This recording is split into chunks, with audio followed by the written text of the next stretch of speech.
Hey, if you could take back an additional 5-figure sum upon the sale of your HDB, wouldn't you want that?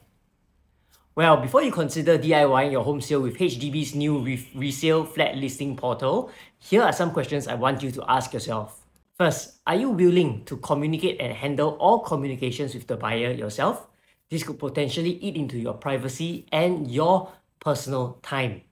Next, are you familiar with all the legal jargon in the contract, the policies, the terms and conditions, the timeline, and all the different steps required in the HDB resale process that lasts about 3 to 4 months? Okay, this is something that can be quite complicated, and you and the buyer probably may not have experience before, and you need somebody to guide you through. I'm not sure how HDB assists in the step-by-step process in detail. The third reason I think is the most important is that how do you handle complications when they arise?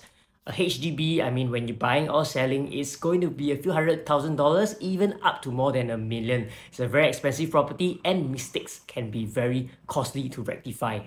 We agents are professionals, and we are aware of all the in and outs, what are the considerations to make, and what are the important things to look out for. So do consider carefully before deciding to do a DIY.